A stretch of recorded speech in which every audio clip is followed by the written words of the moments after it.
Seja muito bem-vindo ao podcast Guardiões da Retenção e é um prazer estar aqui novamente.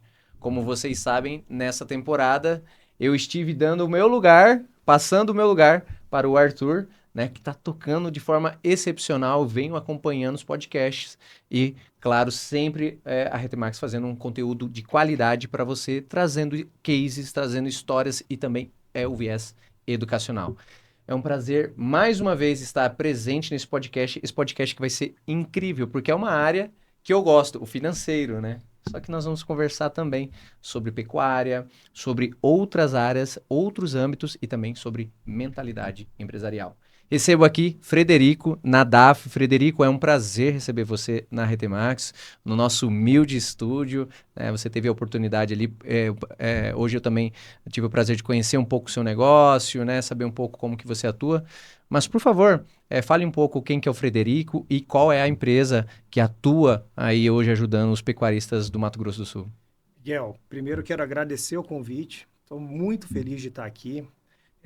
Eu já tinha ouvido falar da empresa de vocês, que é uma referência, né? Como eu disse, muitas vezes chega um estagiário novo, eles até comentam, ó, dos lugares onde a gente conhece em Campo Grande, que fala de gestão, que fala de indicador, de administração, é a Retem Max. É um lugar de visita, né? E estou satisfeito de ter conhecido o ambiente de vocês, até falei, elogiei muito ali, é um lugar muito gostoso, aparentemente, de trabalhar, um clima bom. Quero agradecer de novo a oportunidade de estar aqui para falar um pouco do que a gente mais gosta de falar, que é gestão, que é análise, que são indicadores financeiros. A nossa especialidade é a pecuária, mas é claro que o conteúdo é válido para muitos segmentos, né? Porque o que a gente faz hoje dentro de uma fazenda, o que a gente tenta implementar dentro de uma fazenda, é exatamente o que a gente precisa implementar muitas vezes em vários tipos de negócios que são muito diferentes de uma fazenda. Então, muito obrigado. Espero que eu consiga contribuir um pouco aqui, trazendo um pouco de informação. Maravilha. Uma das coisas que a gente acredita aqui é que não existe realmente algo secreto por trás da gestão.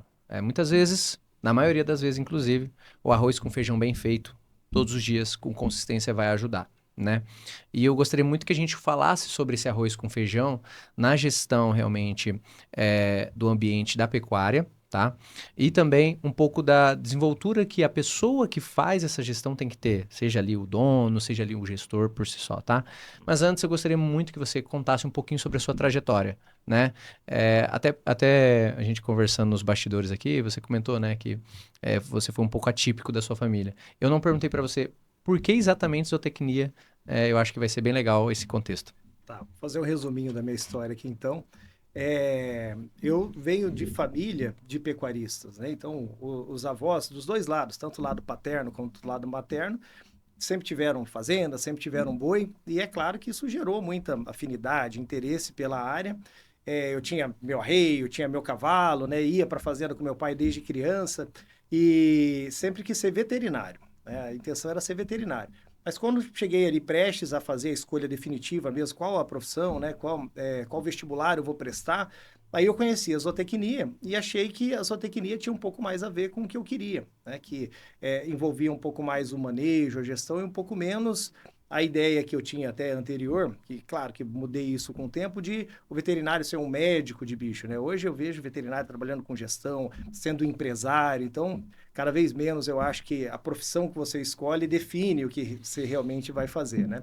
Mas, enfim, aí eu escolhi a zootecnia, fui estudar fora de Campo Grande, fora de Campo Grande tinha boas universidades de zootecnia, fui estudar no Paraná, em Maringá, adorei esse período, essa experiência que eu tive de morar fora, de conhecer gente diferente, até uma zootecnia diferente, né? O que a gente tem de agronegócio no Paraná é muito diferente do que a gente tem no Mato Grosso do Sul, né? Fazendas menores, outras culturas muito fortes, a suinocultura, a avicultura, mas meu negócio sempre era trabalhar com boi.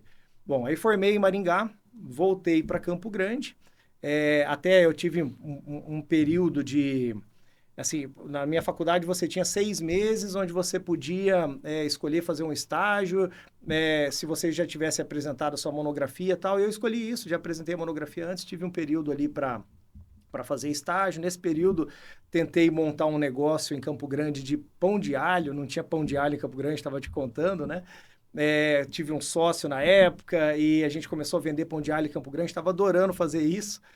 Me formei e fui convidado para fazer uma entrevista de emprego e fui contratado para trabalhar como zootecnista numa empresa que era 7 Estrelas Embriões e tive que escolher deixar o pão de alho naquela época. O meu primeiro emprego como zootecnista lá na 7 Estrelas era de ser apresentador de programa de televisão.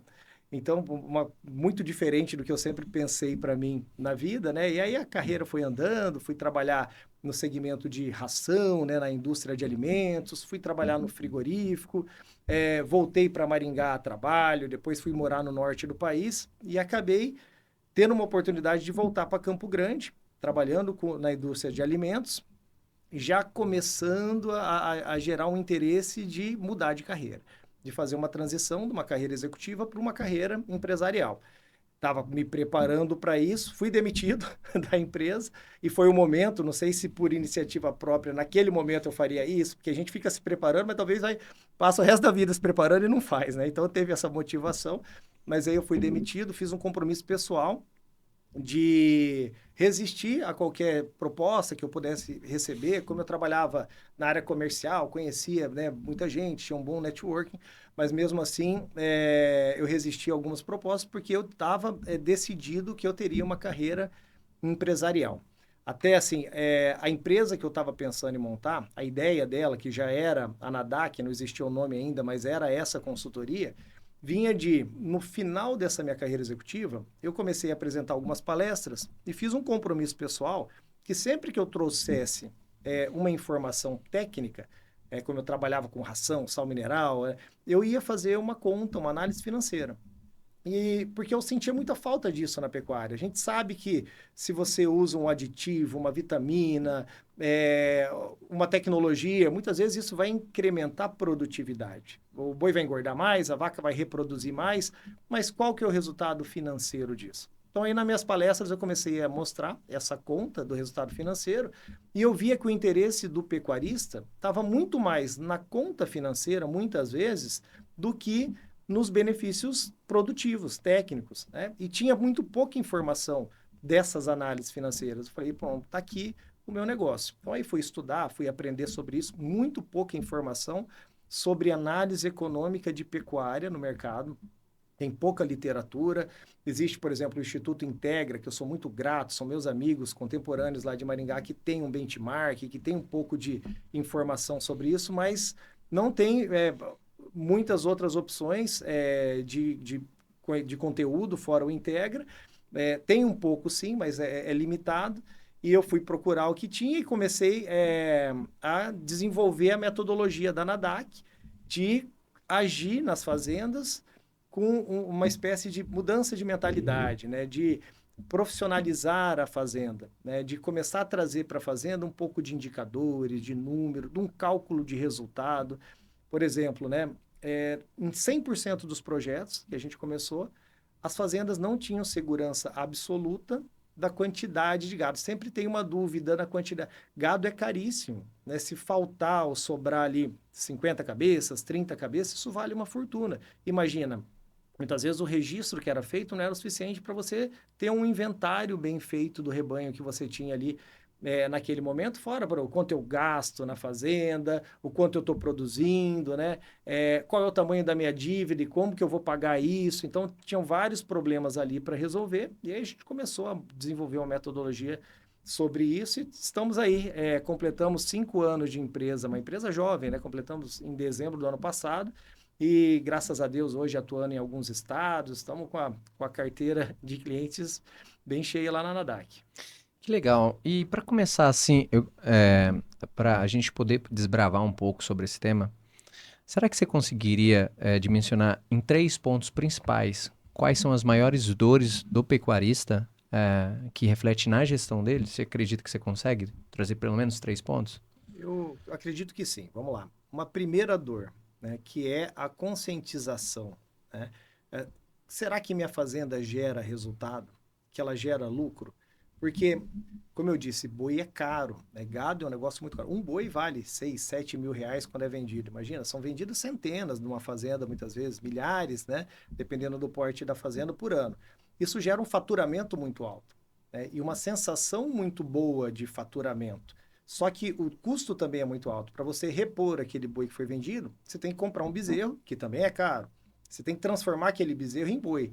E fazer isso também é caro. E será que sobra no final das contas? Então, essa consciência de resultado é uma dor muito grande, né? Segunda dor muito grande, tomar uma decisão. Porque hoje, por exemplo, existem fazendas de pecuária muito intensivas e tecnológicas, com irrigação, com confinamento, com melhoramento genético, dando prejuízo, acumulando prejuízos anuais, né? Existem fazendas mais simples, mais funcionais, que são sucesso de resultado. Entendeu? E como é que a gente faz as coisas? Será que esse caminho da intensificação é o correto? Que eu vejo no Instagram as pessoas adubando, inseminando, né, e tal. Será que é esse caminho que eu devo percorrer ou não? Será que tem um outro caminho que possa ser mais viável? Tá? Então, essa tomada de decisão, pecuária é muito heterogêneo. Quando você passa, por exemplo, Miguel, numa estrada que você vê uma lavoura de soja, de cana, seja do que for, é tudo muito parecido. É soja, soja, as distâncias entre as plantas ali, é tudo muito parecido. Pecuária tem boi preto, branco, dá para você fazer cria, cria engorda, confinamento, ou é a pasto. Então, assim, tem vários jeitos de fazer pecuária. E como é que eu tomo essa decisão? Então, essa é uma dor muito grande também. E uma dor que eu aponto como das maiores, e a gente convive com essa dor, inclusive na família, porque a gente ainda tem uma pequena propriedade rural na família, é que qualquer fazenda, independente do porte, ela vale alguns milhões de reais. Terra é muito caro, então é muito patrimônio imobilizado num negócio que talvez não gera renda. A gente defende muito na NADAC que o que muda a vida das pessoas é renda. A gente fala assim, todo mundo diz, eu quero ser um milionário. Você não quer ser um milionário. Você quer poder gastar R$ 1 milhão, que é muito diferente. Entendeu? Então, todo pecuarista, ele é um multimilionário, a fazenda vale alguns milhões de reais, e será que ele consegue trocar a caminhonete? Não, isso não dói muito? Consegue investir na fazenda? O filho estudar no exterior e está tudo bem e tal? Então, será que a renda que ele gera é proporcional ao patrimônio que está imobilizado ali? Essa é uma dor enorme. Tá? Então, são três coisas muito importantes a serem resolvidas dentro da pecuária hoje, né? Então, esse esclarecimento de como que as coisas funcionam, ele precisa começar a vir para a mesa. Eu imagino, inclusive, que não deve ser muito diferente numa empresa urbana, né, Miguel? Assim, né? Essa consciência de o que eu estou fazendo, como que eu estou nas minhas decisões, quais são os resultados que estão gerando e até sobre os investimentos, né, o imobilizado, né? Sabe que essa questão que você trouxe do boi, né? Eu vendo um boi, eu compro um bezerro, e esse bezerro tem um custo para que ele comece, para que ele tenha um valor agregado lá na frente, né? É interessante, a gente nunca pensa nisso, né? Quando a gente olha para qualquer segmento do agronegócio, né? De modo geral, nós vamos olhar e tudo parece ser muito lucrativo. E interessante saber que o tempo do investimento é o tempo de evolução desse animal, né? Vai fazer com que ele se torne um ativo mais caro do que ele foi comprado. Eu nunca tinha parado para pensar nisso. Quando nós falamos de empresa, claro que não é diferente, vai ter as mesmas dores, ou dores parecidas, né? Pelo menos, só que em segmentos diferentes. Uma das coisas que a gente vai viver no financeiro é aquela máxima, né? Faturamento é vaidade, lucro é sanidade e caixa é o rei. E hoje a gente já fala que realmente a gestão é a rainha. Então, porque não importa, na verdade, o quanto eu faço de faturamento. Importa o quanto está no meu bolso, o quanto foi lucrativo, o quanto eu tenho no caixa, né? E o quanto eu realmente faço gestão disso. Uma das coisas que você comentou sobre a questão da propriedade, né? Propriedade tem lá milhares de cabeças, mas opera no negativo. Nas minhas palestras, inclusive a gente fez uma agora com o Marcelo Germano, não sei se você conhece. É o terceiro maior influencer na parte de gestão empresarial do Brasil. Nós trouxemos ele para Campo Grande, fizemos uma palestra para 360 empresários. E aí, eu falo nessa palestra, tanto que tem até algumas pessoas vieram falar comigo depois, né? minha mãe foi feirante, né? Durante um bom tempo da vida dela, porque ela era uma empregada doméstica. E quando ela engravidou do meu irmão mais novo, ela teve que procurar alguma coisa e procurou a informalidade, né? Grávida, né? Meu pai e minha mãe ali, uma condição financeira baixa, eles foram então vender crepe suíço, né? Na feira. E ela passou ali 8 anos, cara. E eu lembro dela falar assim: a mãe tira muito bem para um colaborador normal. Ela não falava colaborador, um empregado normal, né? Ah, quanto, né? Só que ela não falava ali exatamente, mas quando eu cresci, ela falava: não, com a feira dava para tirar 7.000, 8.000 ali, né? Trabalhando 4 vezes na semana. 8.000 reais, guarda esse número, né? Tem várias empresas acima de faturamento acima de 200 mil que o empresário não tira 8 mil, não tira 10 mil. Inclusive, se eu vejo algum executivo que ganha mais de 10, 15, 20, 30, não é tão difícil isso para um executivo, e ele quer empreender, eu falo, olha, é necessário você estar bem preparado, porque para você empresariar e ganhar esse volume de dinheiro é bem difícil, principalmente dependendo do segmento, dependendo do seu modelo de negócio. Mas voltando aqui, né? É a mesma ideia. A minha mãe, como feirante, tirava ali o que um empresário de 200 mil, muitas vezes, não via no final do mês. Agora, existem, claro que, os passivos ocultos, né? Mas também existe o acesso que isso nos dá, né? Uma empresa circula dinheiro e dinheiro te dá crédito, né? E muitas vezes o cara fica iludido ali com aquele crédito, né? Você comentou da caminhonete, né? Nós vemos uma série de empresários que eles vão entrando realmente em níveis de vida que não se correlaciona com aquilo que ele realmente deveria estar olhando, como lucro, como caixa da empresa dele. Mas isso tudo, quando nós falamos, é pouco prático muitas vezes. Porque o cara fala, poxa, eu até entendi, faz sentido para mim. Porque eu tô trabalhando, tô vendo lucro no meu bolso e ainda tô fazendo dívida ainda, né? Depois que eu tive o pecuarista, ele passou ali por esse momento, né? Eu sou da filosofia e tem Aristóteles dizia que todo mundo vive o tauma, né? O que que é o tauma? Imagina que você é uma criança e você viu o mar pela primeira vez. Você fala, nossa, que grande. Mas o mar sempre esteve ali. O tauma é isso. Quando você se surpreende com algo que sempre foi do mesmo jeito. Quando o relacionamento está em crise do casamento e parece que vai separar, mas eles ali numa conversa resolveu tudo. Isso é o tauma. Né? Não mudou nada, você que mudou ali muitas vezes a sua perspectiva, né? Então o empresário também vive isso. Né? Ele foi ali gerando tudo aquilo, aí um dia ele tem um trauma de falar bem assim, pera, a minha empresa é boa, eu só não estou sabendo fazer gestão, eu vou precisar buscar isso, né? O pecuarista, quando ele vive isso, né? Opa, pera aí, parece que tem como, né?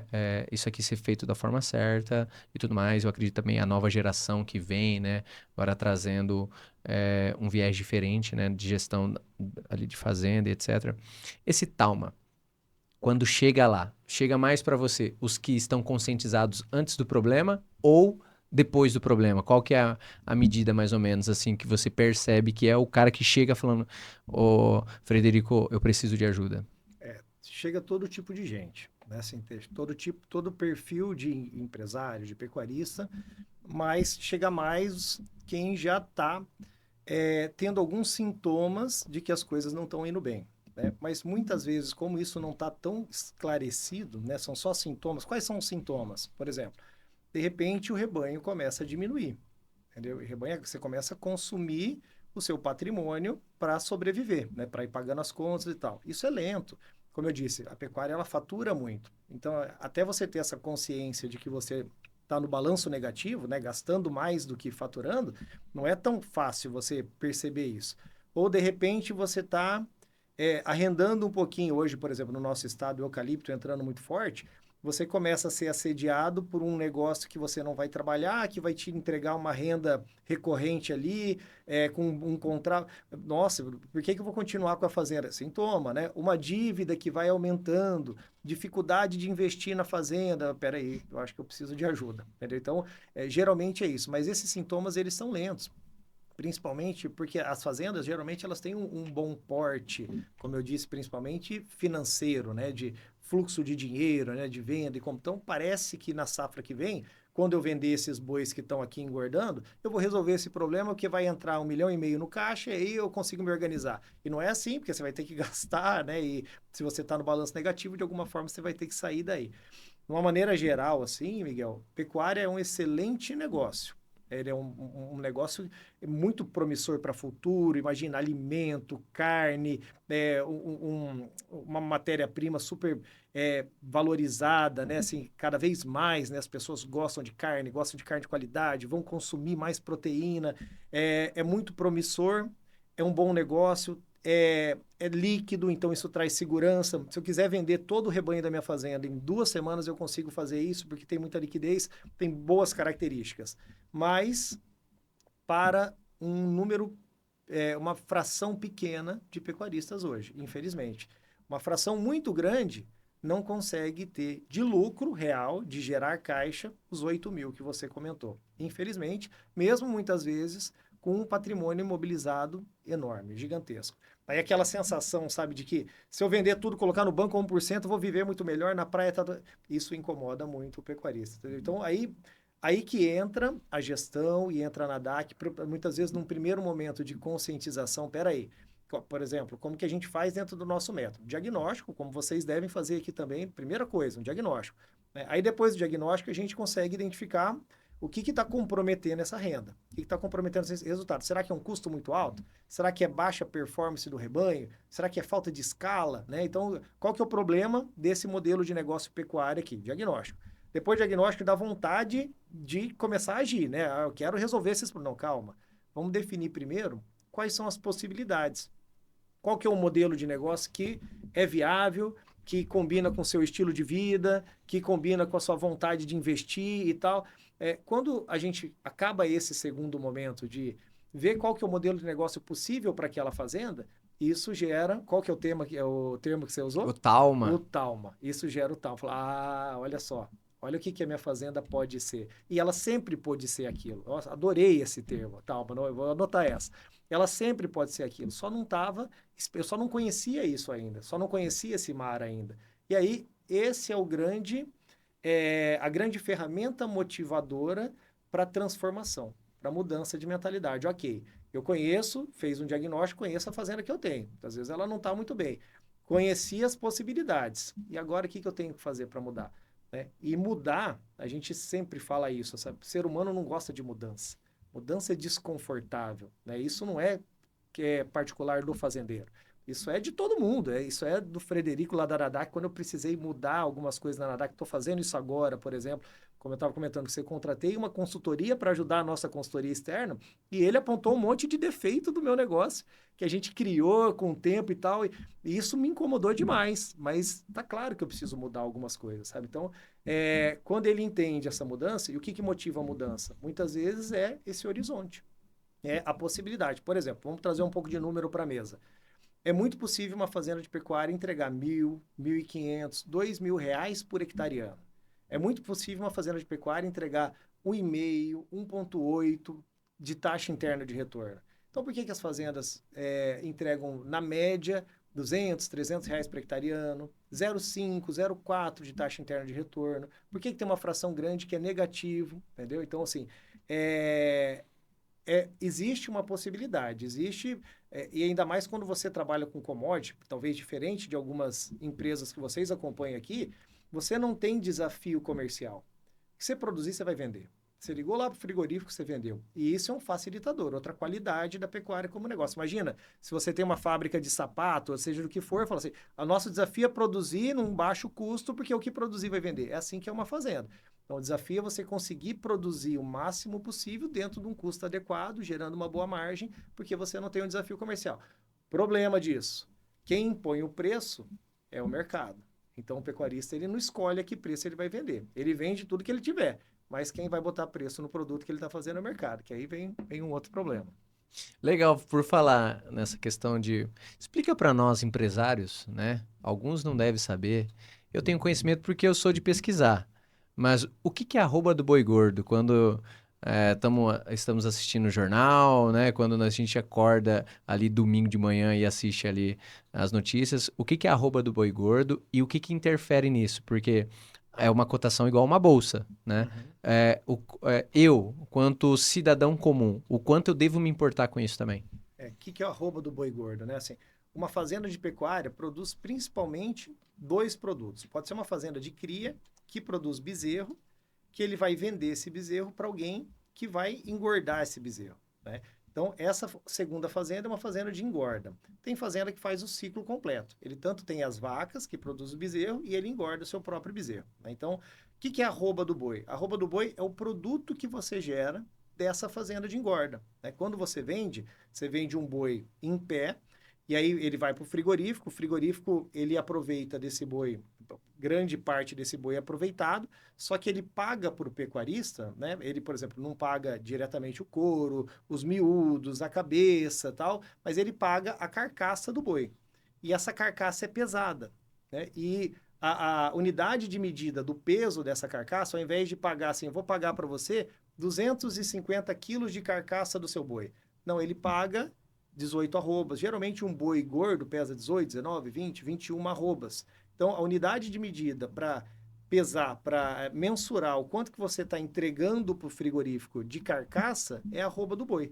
E essa arroba é precificada, entendeu? Ao invés de precificar o quilo do boi que você está entregando, precifica a arroba. A arroba são 15 quilos de carcaça. Então, nada mais é do que você pegar o peso da carcaça. Por exemplo, estou entregando uma carcaça de 150 quilos. Uma carcaça de 10 arrobas. Cada arroba vale hoje R$ 330, 320, 340, dependendo do momento do mercado. E você falou assim, é como se fosse uma bolsa? Não, é uma bolsa. Isso é precificado na Bolsa de Valores. Inclusive, você consegue travar esse preço, fazer proteção de preço, né, no mercado futuro, contratos, como grande parte das commodities, né? Então, a gente ainda tem essas ferramentas hoje no boi. Como que isso interfere na vida, do cidadão, né, na sociedade? Quanto mais caro é vendida a arroba do boi, né, pro frigorífico, tende a estar mais cara a carne no supermercado, né? E isso tem efeitos inflacionários, isso tem um impacto na sociedade, porque aí você, talvez a capacidade, o poder de compra de carne da sociedade, ele diminui quando a arroba do boi fica mais cara, e o poder de compra de carne da sociedade aumenta quando a arroba do boi fica mais... O Brasil é dos países que mais come carne per capita no mundo, carne vermelha, carne bovina, né? Mas existe variações dentro desse número, desse indicador do consumo de carne per capita. Acima de 30 quilos, né? Abaixo de 30 quilos, então, dependendo da arroba do boi gordo, ele pode influenciar o preço da arroba do boi gordo no preço da carne no supermercado, influenciar no consumo, né? Geralmente, existe até um balanço. Por exemplo, o Brasil também ele é um grande exportador de carne.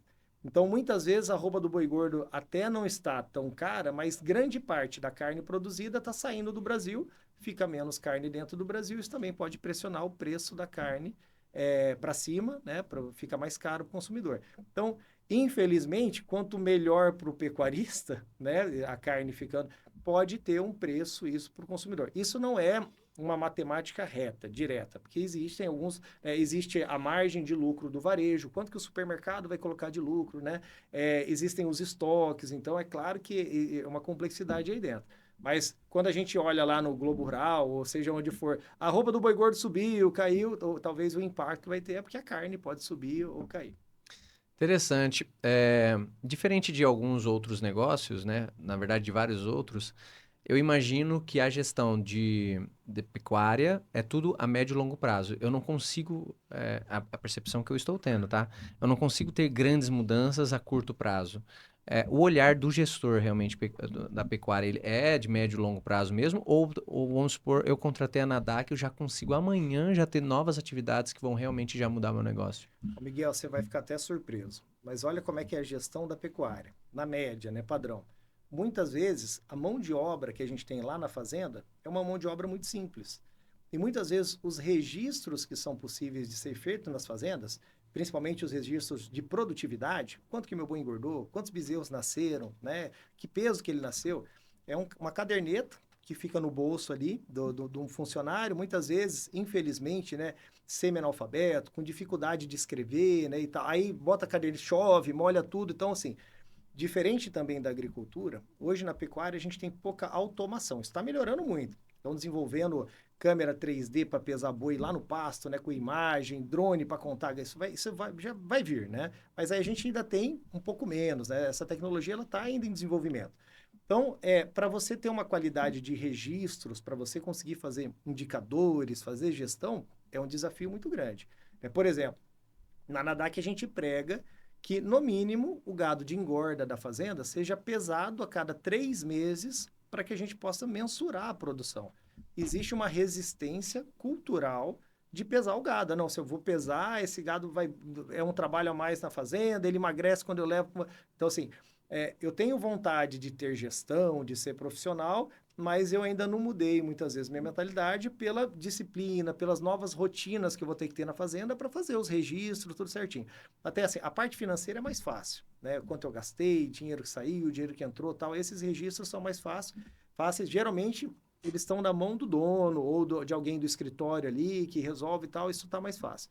Mas a gestão que depende dos registros feitos a campo lá na fazenda são mais desafiadoras. Então, geralmente, a gente vai para um formato mais simples, né? Primeiro, nós temos que saber quanto que tem de gado aí, né?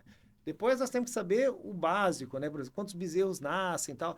Eu quero saber a taxa de desfrute por retiro que eu tenho na fazenda, quanto que cabe a lotação média nessa... Não conseguimos, muitas vezes, no primeiro momento, fazer isso com pecuária, mas é uma evolução, né? São etapas. Então, primeiro a gente tem que botar tudo na mesa, organizar macro, bem macro, depois indo para o detalhe, numa atividade que é difícil você ainda ter registros, né? Então, esse é o grande desafio de gestão de uma fazenda pecuária. Hoje, a máquina da agricultura colheitadeira, ela passa lá colhendo a soja, fala assim, nesse talhão colheu 62 sacos, nesse talhão... Isso não é assim que funciona, infelizmente, na pecuária ainda, e a gente sofre com isso. Mas, claro que existem caminhos simples de mudar muito do caderninho para, muitas vezes, uma planilha bem organizada, do caderninho para um sistema, né, um software simples que pode fazer uma boa gestão e ajudar a gente a ter um monte de informação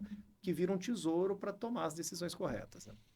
E eu imagino que o pecuarista ele não deve fazer igual alguns empresários de misturar a vida pessoal com a vida empresarial na parte... Nenhum. Isso não existe. Caixa, principalmente, Tudo pagar com bem a conta separado. particular e tal. Não, Não sempre é imagino. comum que seja uma mudança. De novo, a gente não gosta muito de mudar, né? Mas a primeira recomendação, vai ter que ter uma conta do banco separada para a fazenda e a gente vai ter que separar isso. E de repente vem põe como dividendos, tirou isso aqui. Não, mas não pode tirar do caixa dessa forma. Assim, a gente quer que você tire dividendos, mas não é assim que faz, né?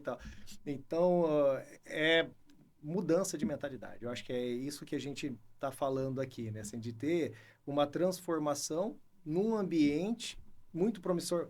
Imagina, né? Se a média das fazendas, como eu disse, entrega esses resultados menores, né? De 200, 300 reais por hectare ano.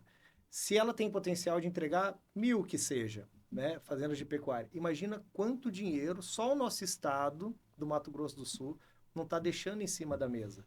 Quanto que a gente poderia viver melhor, né? Isso é claro que ia ser bom para o pecuarista, mas ia ser bom também para o estado. Queria ter mais imposto, arrecadação, mais investimento, ia ser bom para todo mundo, né? Então, assim, acreditamos muito que esse empreendedorismo do pecuarista, essa profissionalização, tem um impacto muito positivo para toda a sociedade. Então, essa mudança, ela não é uma oportunidade, não, ela é uma necessidade. Isso precisa acontecer no curto prazo, até porque, numa média, uma fazenda, ela fica de 8 a 12, 10% mais cara por ano. Entendeu? Então, se hoje eu tenho uma fazenda que já é cara, daqui 5 anos ela vai ser bem mais cara. Daqui 10 anos ela vai ser bem... Então, se hoje eu estou incomodado, que eu estou sentado num patrimônio gigantesco, que não está gerando uma renda proporcional, isso só tende a piorar para os próximos anos. Então, eu preciso me organizar. E aí que vem, como você comentou, Miguel, a nova geração, que já tem uma mentalidade diferente, que já tem muita mudança acontecendo com essa passada de bastão. Hoje, inclusive, a gente tem muitos clientes que é pai e filho, né, discutindo ali na mesma mesa, e já são projetos diferentes. Já são projetos que tendem a mudar. Muitas vezes a nova geração vem com uma cabeça de precisamos inovar, precisamos agregar tecnologia e tal. Aí existe um direcionamento, fala, peraí, antes da tecnologia, vamos para a tecnologia, isso é importante. Mas antes da tecnologia, vamos dar uma organizada na casa? Aí essa geração gosta de gestão, gosta de indicador, de matemática, de sistema, de registros, tem um pouco mais afinidade por informação. Muitas vezes você está até saindo da faculdade ali, né? E muitas vezes uma faculdade que seja paralela, né? Não precisa ser, de fato, médico veterinário, coisa desse tipo, eu imagino, né, que existe esse cenário. Uma das coisas que a gente sempre percebe dentro do cenário. Eu queria falar um pouquinho sobre Mato Grosso do Sul, tá? Uhum. No Mato Grosso do Sul, nós temos um estado que em espaço é maior que São Paulo, né? Mas cidades a gente tem 70 e poucos e São Paulo tem 600 cidades, né? Uhum. Então, o nosso meio produtivo, nossa cadeia produtiva é alta, o nosso meio de consumo é baixo, né? Nós temos 3 milhões de pessoas no estado e tudo mais. Quando nós olhamos para a região sul, nós temos ali não somente esses espaços bem trabalhados também, mas nós vamos ter o cooperativismo, o que fortalece muito, né? Imagine eu e você como vizinhos, uma troca ou uma cooperativa bem forte. Então, o cooperativismo também é algo a ser trabalhado mais e mais no Mato Grosso do Sul, né? Hoje, dentro desse cenário que nós dividimos aqui no estado, nós estamos literalmente na rota da celulose, né? Somos conhecidos pelo agronegócio, do conjunto todo, mas o que que você sente que fala assim, cara, o Mato Grosso do Sul ele deveria fortalecer um pouco mais tal quesito para que a pecuária seja fortalecida, porque nós somos, até onde eu sei, tá, uma referência não somente nacional, mas como mundial de produção de carne, realmente. O que que você vê que falta, assim, olha, se tivesse mais atribuições nesse setor sobre isso, eu fortaleceria. Eu de fora, né, vendo o cenário empresarial, eu falo, necessito um pouco mais de cooperativismo, tá? Um olhar um pouco maior, né? Como eu comentava contigo, né? Tem uma comunidade chamada MS Leader que é aproximar o meio político do empresarial. E uma das coisas que a gente fala, olha, o varejo, a prestação de serviço, precisa também da contribuição do Estado, né? Precisa realmente da participação do Estado. Tem algo que você visualiza? Se não tiver também não tem problema, mas tem algo que você fala assim, olha, eu acho que esse é uma das questões que poderia melhorar não somente a qualidade, mas o nível de produção no estado. É. O Mato Grosso do Sul, ele tem várias forças. Até eu tive, durante a minha carreira, Miguel, graças a Deus, uma oportunidade de trabalhar na indústria frigorífica, que foi uma grande lição. Só entende de frigorífico, desse mercado da carne, né, dessa fase final. Eu acho que quem esteve mesmo imerso lá dentro, porque muitas vezes o pecuarista, eu antes na posição de pecuarista, eu tinha raiva de frigorífico. Frigorífico, vou lá ser roubado, não vai render minha carcaça, assim, esse é o sentimento. E depois que você senta do outro lado da mesa, você vê um cenário diferente, um desafio que o frigorífico tem a indústria de comercializar a carne. Carne é um produto extremamente perecível. Então, esse é um grande desafio. Você não pode ficar com aquilo estocado muito tempo. Por exemplo, quando você vai comprar uma carne congelada, ela já é menos valorizada do que uma carne fresca. Você transportar a carne, tem que transportar refrigerado, é mais caro, tal. Então, existem alguns desafios aí. Eu trabalhei no frigorífico no Paraná. Paraná, grande estado consumidor, né? E pouco produtor. Tem menos gado no Paraná e muito mais gente. Frequentemente trazia carne do norte, de Rondônia, de todo lugar para tentar abastecer aquele mercado consumidor do Paraná, tal. Então, eu acho que o Mato Grosso do Sul, primeira oportunidade, explorar mercados, sabe? O Brasil como um todo, né? Eu tive em um momento lá no Kentucky, num congresso onde teve uma palestra, putz, até foi disputada as cadeiras na palestra, que era um argentino falando como que era produzida a carne na Argentina. E por que que a carne argentina era das melhores carnes do mundo. E ele estava mostrando boi a pasto, o gado solto, diferente do que os Estados Unidos faz, por exemplo. Né? E a gente tem tudo isso no Brasil e não tinha um brasileiro lá falando disso. Entendeu? Então imagina, a gente vende, explora mercado China e tal, mas não são os mercados que pagam mais caro pela carne. A gente consegue tirar bom volume de carne no Brasil, a exportação é um sucesso, ela não é um problema. Só que a gente poderia vender com valor mais agregado se tivesse trabalhando mais a qualidade, né? Se tivesse agregando valor ao nosso produto. Isso é um ponto. No Mato Grosso do Sul, a gente tem uma particularidade aqui que não tem no Brasil, que chama Embrapa Gado de Corte, dentro de Campo Grande. Aí você vai lá na Embrapa, existe uma demanda por investimento, né? Por formas de divulgar todo o conhecimento riquíssimo que é construído lá dentro. E muitas vezes a Embrapa tem dificuldade financeira mesmo, eu tenho contatos lá dentro da Embrapa, né, de conseguir explorar um pouco mais todo o conhecimento que é gerado lá, excelentes profissionais ali dentro, muito conteúdo, né, uma oportunidade muito grande, muitas vezes o sul-mato-grossense não consegue aproveitar muito isso, sabe? Então, eu acho que ali tem uma oportunidade muito grande para o nosso estado também quando a gente pensa em pecuária de corte, sabe? Por exemplo, na minha opinião, a Embrapa, gado de corte, tinha que ter um grande evento anual, de evento grande que a gente tem que ir para Ribeirão Preto, para Goiânia, para participar desses eventos grandes de pecuária, e tinha que ter um aqui dentro da Embrapa e a gente não tem isso, entendeu? Então, eu acho que poderia explorar um pouco mais essa grande força que a gente tem aqui dentro da cidade, né? É engraçado falar, né, dessa questão. Algumas vezes a gente faz atendimentos aqui e são empresas que fogem do nosso escopo. Às vezes pela maturidade, às vezes pelo tamanho, né, pela capacidade de pagamento também. Uhum. E a gente sugere o Sebrae. Uhum. E é comum a pessoa falar Sebrae, Olha aí, ó. né? E o Eu, trabalho do Sebrae é fantástico. Eu já fui atendido pelo Sebrae e adorei. Assim, e até, ou é muito barato ou você não paga nada muitas vezes, né? e eu acredito que a Embrapa vem no mesmo quesito, vem fazendo um trabalho muito forte com profissionais, né? Nós atendemos o Sebrae em duas vias aqui, né? Tanto na terceirização, demandas que eles não atendem, tanto quanto na parte de inovação, né? Então nós vamos ter um consultor lá dentro trabalhando nessa parte de inovação. Faz um trabalho incrível, só que o açougue do seu João ou a mercearia da Dona Maria lá do Nova Lima não conhece o Sebrae. Olha aí. Então, muitas vezes, perde esse mecanismo de evolução porque não tem esse nível, né, de conhecimento ou de saber o trabalho sério que está sendo feito lá, às vezes até de forma gratuita. Eu Uhum. imagino que a Embrapa deve vir na mesma linha, né, que não falando de gratuito, coisa desse tipo, mas o nível de seriedade do trabalho, né? É. Seria mais nesse sentido? A Embrapa se esforça muito, sabe? Assim, eu conheço as pessoas lá dentro da Embrapa, convivo com algumas delas. Por exemplo, eu falei de ter um evento, eles têm o Dinapec, só que não é um evento anual, né? E sabendo um pouco sobre a Embrapa, a gente sabe e percebe dificuldade financeira mesmo, sabe? De conseguir difundir, né? Então, até eu já comentei isso com eles, dá vontade, assim, de para de produzir novas tecnologias, vão tentar gastar energia para difundir tudo que já foi feito de muito bom aqui dentro, porque tem muita coisa boa e muitas vezes a gente tem dificuldade técnica dentro de Campo Grande e não vai até a Embrapa para procurar uma solução, né? Então, assim, eu acho que essa seria uma grande força que poderia ser melhor explorada, claro, com incentivo público, né, de ajudar. Eu não sei como é que isso funciona, até fica difícil opinar sobre isso, mas fora do Brasil eu já conheci algumas instituições públicas que tinha forte patrocínio da iniciativa privada, né?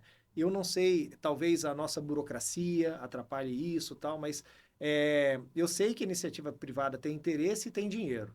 Eu sei que a Embrapa tem interesse e tem qualidade técnica de pesquisadores e talvez casar melhor isso aí seria um grande avanço para o que a gente precisa, né, dessa difusão de o que fazer, dessa tomada de decisão, né, de sair desse 200, 300 reais por hectare ano e pular para esse 1.000.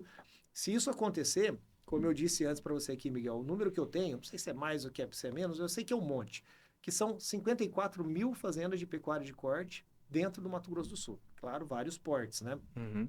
Ah, será se esse número está certo, 54 mil? Eu sei que a gente anda na estrada, é boi, boi, boi, pasto, pasto, para todo lado, é muita fazenda.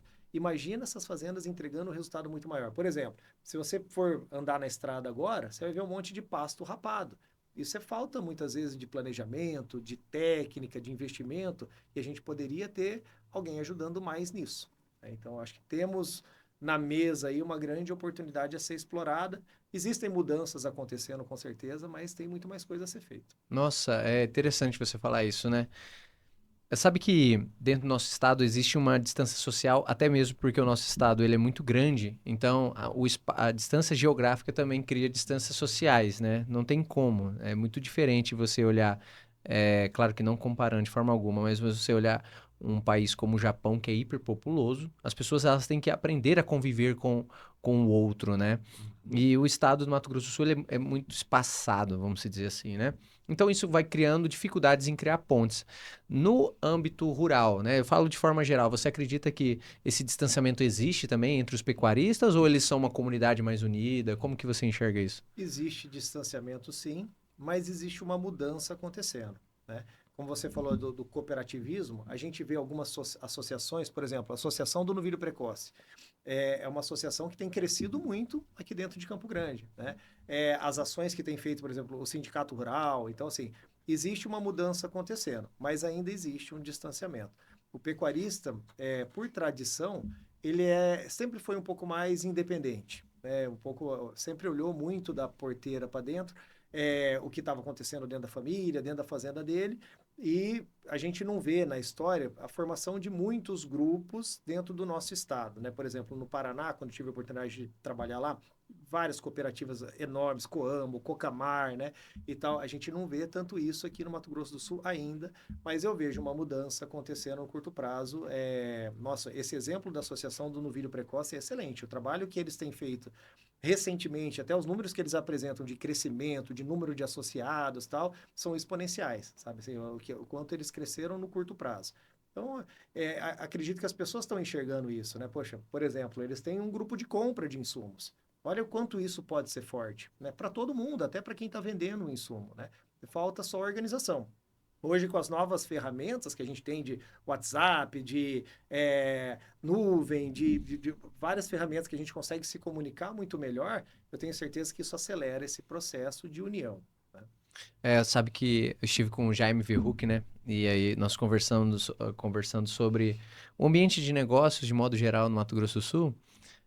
Há uma cobrança da parte privada, vamos dizer assim, dos empresários quanto só Suzano, Eldorado recebem benefício, né?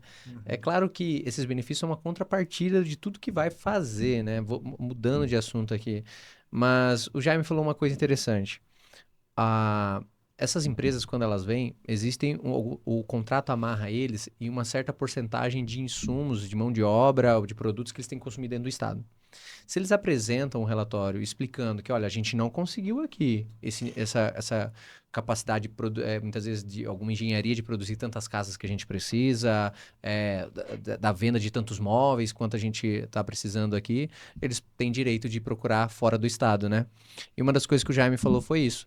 Falta, na verdade, uma organização, porque as empresas, como elas não se organizam entre elas, fica claro que fica difícil para um negócio aqui do centro da cidade vender 500 cadeiras para uma Suzano, né, da vida.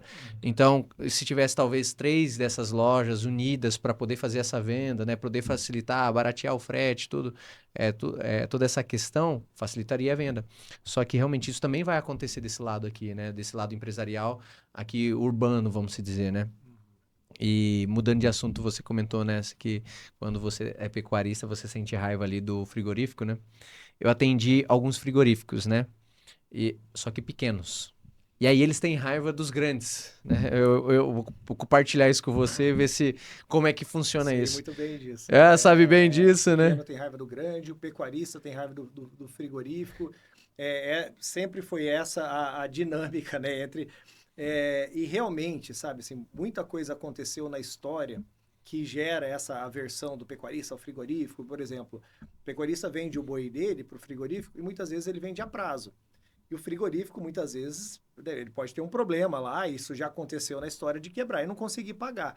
E aí essa insegurança de receber, por exemplo, quando você vende um boi para o frigorífico, muitas vezes você vende na confiança de que o frigorífico vai, como eu falei, né, separar a carcaça do restante do boi ali, pesar e falar assim, seu boi pesou tanto. Mas só que você tem que confiar na balança do frigorífico, né? Mas será que o frigorífico... Então, assim, sempre existiu essa conversa, sabe, tal. É, Todo mundo está dentro do mesmo mercado. Eu acho que precisa ter essa mudança também de mentalidade da pecuária. Se não fosse o frigorífico, seria muito mais difícil, porque como que a gente como que o pecuarista ia conseguir vender carne, né? Então, ele depende do frigorífico, né? Todo mundo está dentro do mesmo mercado. Mas é claro que dentro do ambiente capitalista, inclusive, o frigorífico ele pensa na conta dele. E eu até, por exemplo, o frigorífico que eu trabalhei, ficou aberto 4 anos no Paraná, até foi depois que eu saí do frigorífico, fiquei sabendo disso, fechou. E quando eu estava lá dentro, a conta não fechava. A gente tinha informação que, mas esse frigorífico ganha. Não, não ganhava, entendeu? Porque o custo do frigorífico é altíssimo. E ele tem que trabalhar cheio, e muitas vezes ele não consegue preencher as escalas e tal. Então também tem um desafio muito grande ali dentro para conseguir vender a carne, para conseguir vender bem. Imagina quando o preço cai, né, da carne, da arroba, e ele está estocado num estoque que ele comprou mais caro, o tamanho do problema que é isso.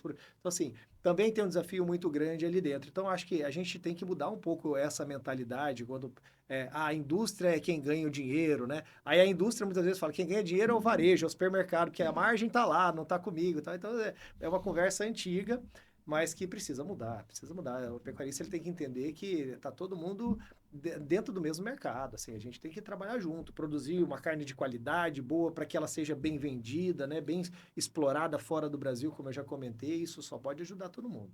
Eu como gestor, como pecuarista, eu Hum. consigo hoje mudar minha negociação com o frigorífico, pelo que eu entendi, não, né? Não consigo negociar melhor o preço que eles estão pagando. E ponto 2, né?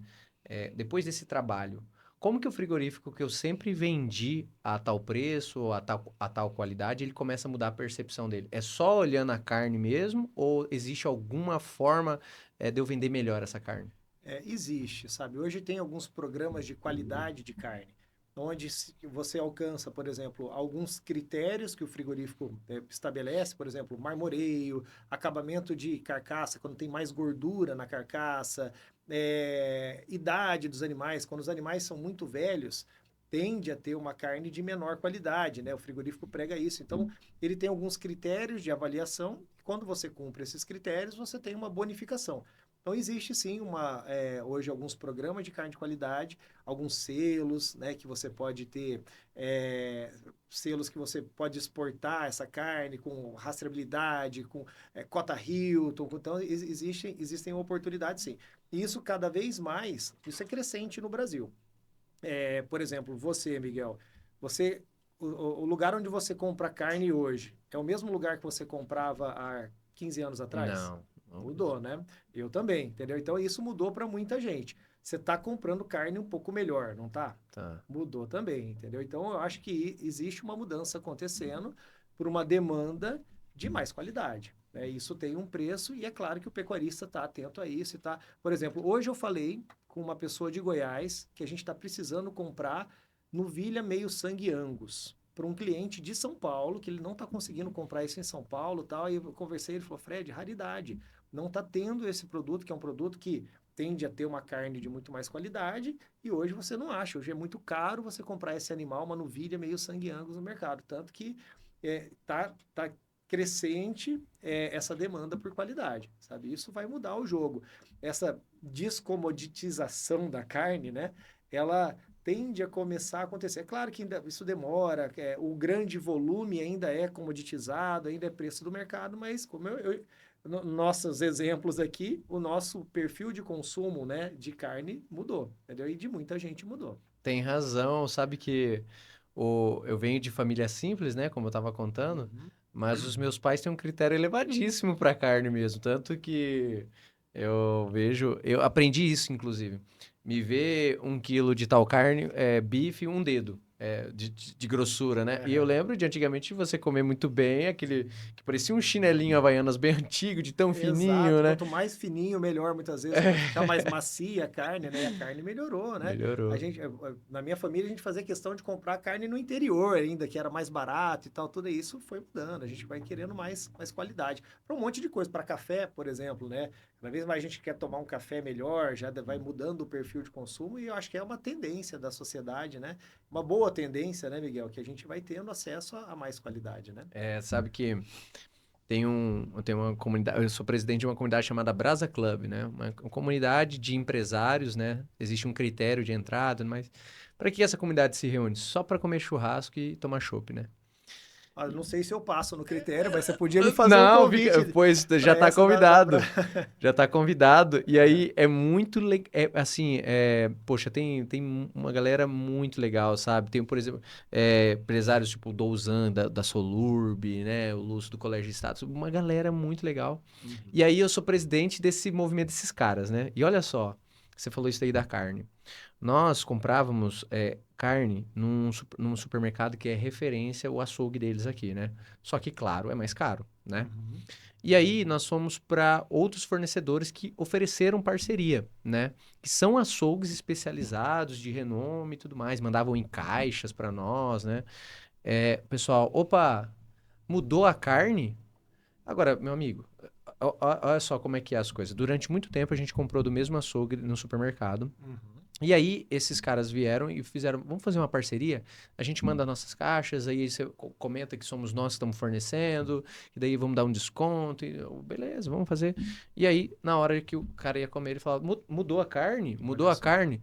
Só que, pra mim, né, assim, de fato, né, tem diferença sim, né, talvez nem tanto, mas eu não imaginei que o cara bebendo o chopp dele ali, ele ia comer a carne, ele já ia reparar, né? Muitas vezes, pelo movimento, acabo deixando. Não deixaram.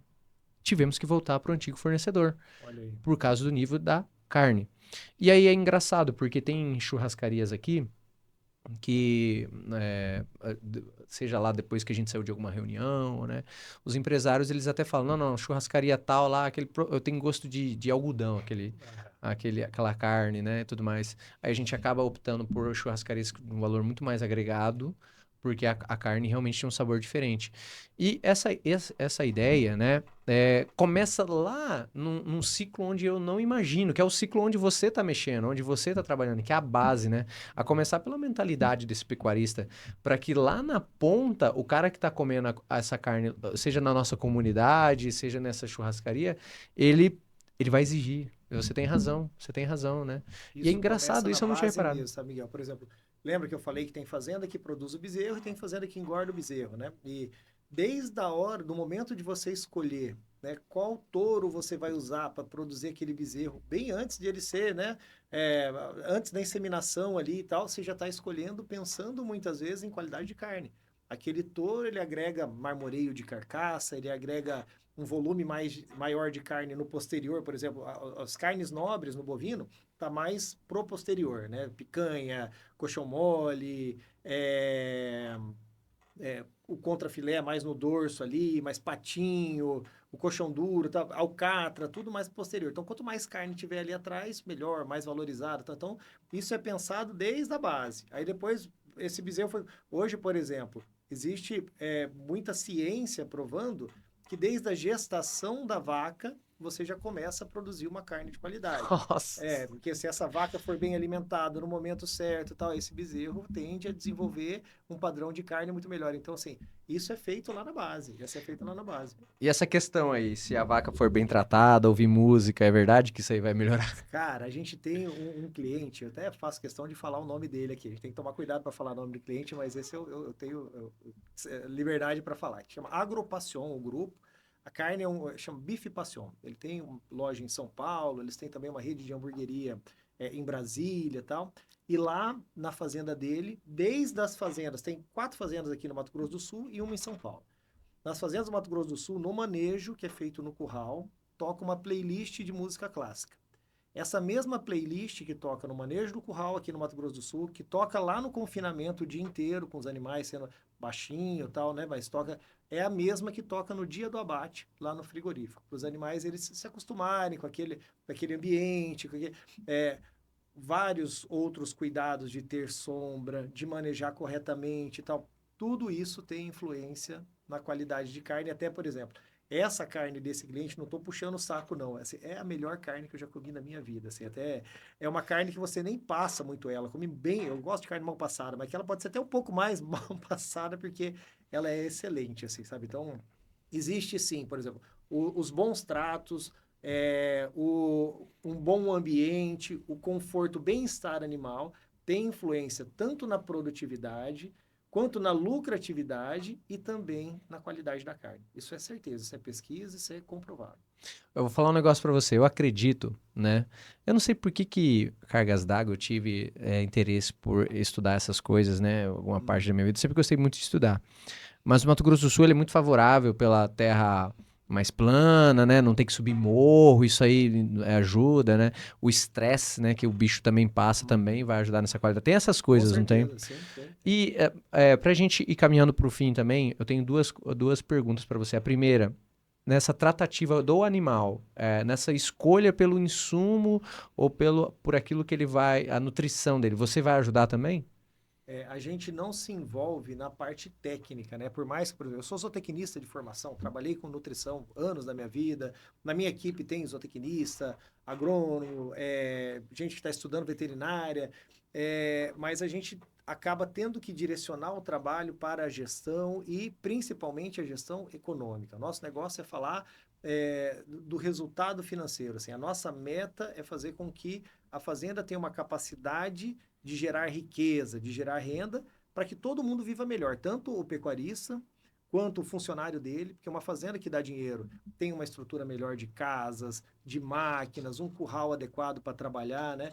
Os animais de produção, uma fazenda que vai bem economicamente, tem condição de ter uma estrutura melhor de água, de alimentação, de coxo, de pasto, então os animais vivem melhor. A gente vive melhor aqui, técnicos, né? Então, porque vamos ser melhor remunerados por isso. Então, a gente acredita muito que esse incremento de renda da fazenda pecuária tem um reflexo em todo o meio que a gente vive positivo e é isso que a gente tenta fazer, sabe? Então, o nosso trabalho ele é bem direcionado a isso, né? Então, existem questões técnicas, muitas vezes nas nossas reuniões acaba entrando, né? Mas qual que é a ração que eu vou usar, a formulação e tal, mas essa não é a nossa entrega. A nossa entrega é da gestão, que já dá muito trabalho, viu, Miguel? Já tem muita coisa para ser feita. Imagino. E finalizando, eu gostaria muito que, muitas vezes, pode ser que aconteça de algum pecuarista ouvir o nosso podcast, ainda mais porque você está aqui, né? Acredito que vai ter esse público também.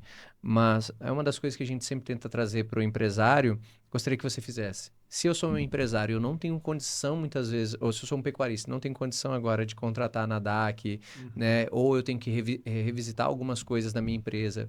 Primeiro, antes de te procurar, sei que o melhor momento é ontem, né? Como já não teve como, hoje é o segundo melhor momento.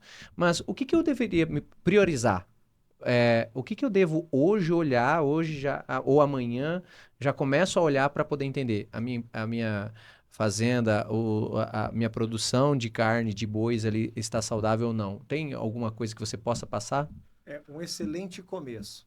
Pega uma conta do banco, separa da conta particular, uma só para fazenda, e cria o hábito de registrar todo o dinheiro que sai dali, todo o dinheiro que entra ali, fazer fechamentos mensais. Só isso. É um ótimo começo. Para a gente já ter uma ideia do caixa, do quanto que gasta, se o balanço é positivo ou negativo, tal. O começo, né, quando você começa a fazer, como tudo na vida, enquanto não virou um hábito, é um sofrimento mesmo.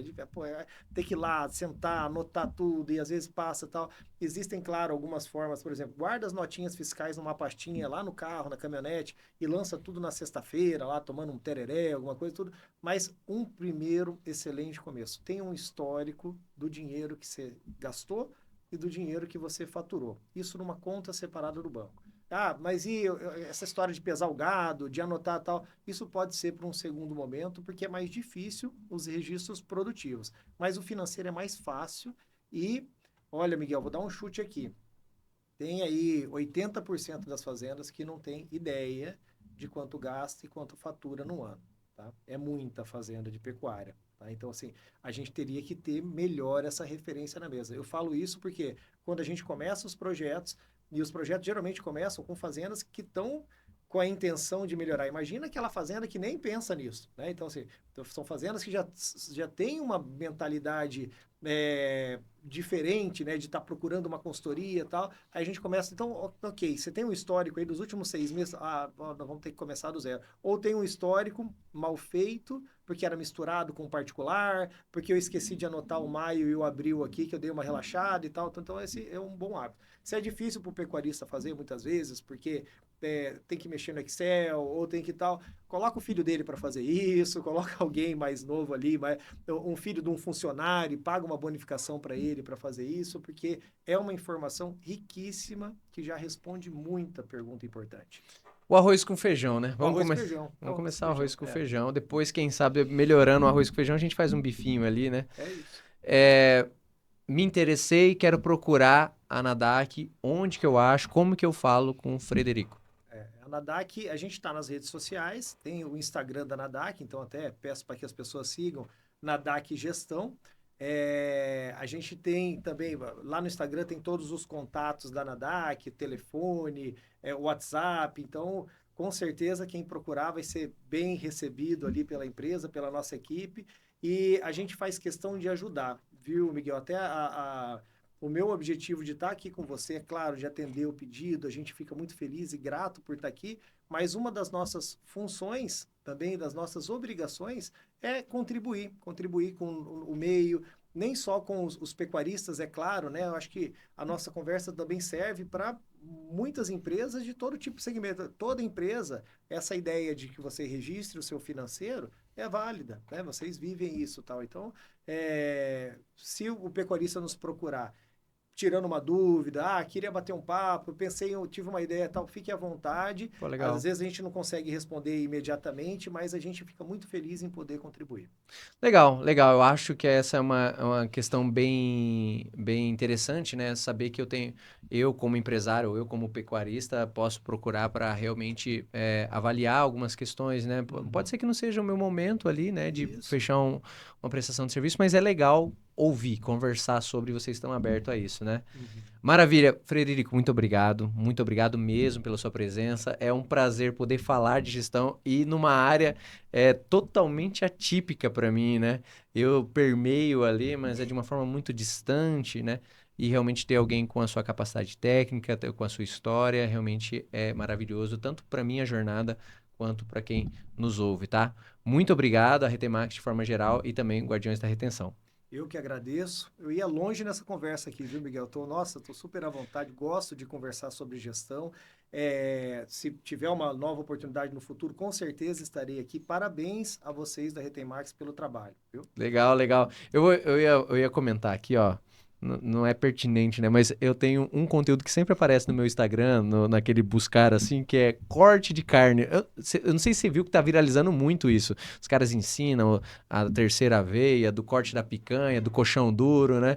E as pessoas têm se interessado muito por carne, né?